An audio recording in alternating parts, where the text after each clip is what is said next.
Yuragingiz ko'p vaqtdan beri to'xtab urish bo'ladimi? Ko'pchilik bu narsani oddiy holat, o'tib ketadi deb o'ylaydi. Lekin bu narsa oddiy holat emas. Aynan qaysi paytda xavfli bo'lishi ekanligi haqida hozir videoda sizlarga to'liq tushuntirib beraman. Ba'zi holatlarda yurakning birdan to'xtab urib o'tib ketishi bo'ladi va bu normal holat hisoblanib, lekin buni odam, insonni o'zi sezmasligi kerak bo'ladi. Lekin ba'zi bir holatlarda yurakning to'xtab urishi hattoki o'limgacha olib keladigan xavfli darajadagi aritmiya turi bo'lishi mumkin bo'ladi. Bunda qanday bo'ladi? Agar yurak to'xtab urishi, ya'ni birdan urib ketishi va biroz muddat to'xtab qolishi bilan birgalikda kelayotgan bo'lsa, bunaqa urish vaqtida ko'krakda og'riqlar, nafas siqishi, hansirash, bosh aylanishi, ko'z oldi tinib ketishi, hushini yo'qotishi yoki bo'lmasam yiqilib tushish darajasigacha boradigan holatlar bilan birga kelayotgan bo'lsa, bilingki bu hayot uchun xavf solayotgan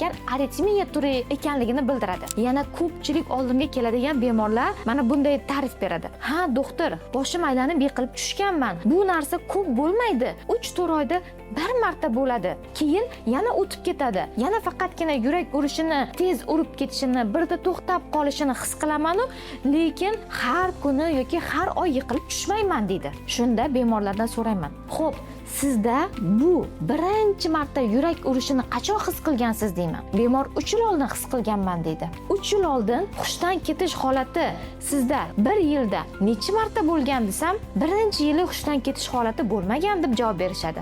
Lekin yana yil o'tgan sari hushdan ketish holati, boshini aylanish holati yoki bir muddat o'zini bilmay qolish, holsizlanib, yurakdagi og'riqlar holati yildan yilga ko'payib boradi. Bu narsa nimasi bilan xavfli? Yurak boshida urib ketayotgan vaqtda bilingki, yuragingizda o'z boshimcha yurakni urdirib yuboradigan boshliqlar ko'payib, kuchayib boraversa, yildan yilga ularning kuchi ko'payishi sababli yurakni notekis urdirishini soni ko'payib boradi. Agar sizda boyagi sanab o'tgan belgilarim bilan birga kelayotgan bo'lsa, hech narsani kutmasdan to'g'ri kardiologga boring, to'liq tekshirtiring. 100% diagnostika, 80% lecheniya degani. Qachonki to'g'ri tashxis qo'yilsa, bilingki, o'shanda to'g'ri lecheniya olasiz, to'g'ri davo olasiz. Buning uchun aritmiya, yuragingiz to'xtab urib ketayotgan bo'lsa, faqatgina EKG bilan cheklanmang.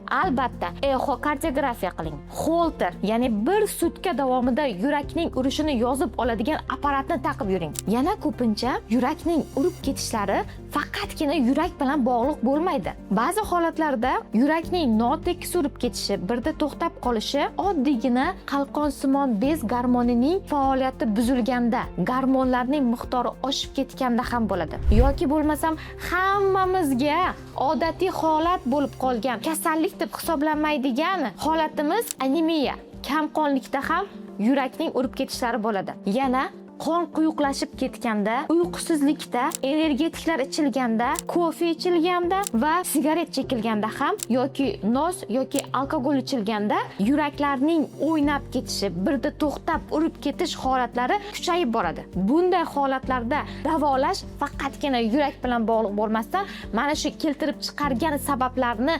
davolasakkina yurakning ritmi joyiga qaytadi. Bo'lmasa, doktor aylanib yurilaveradi. Har doim siz davolanmoqchimisiz? Davolanishni xohlaysizmi?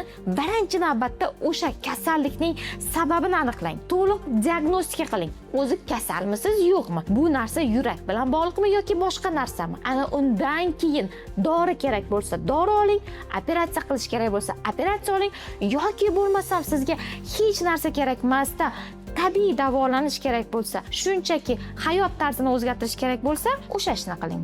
Foydali ma'lumotlar uchun kanalimga obuna bo'ling.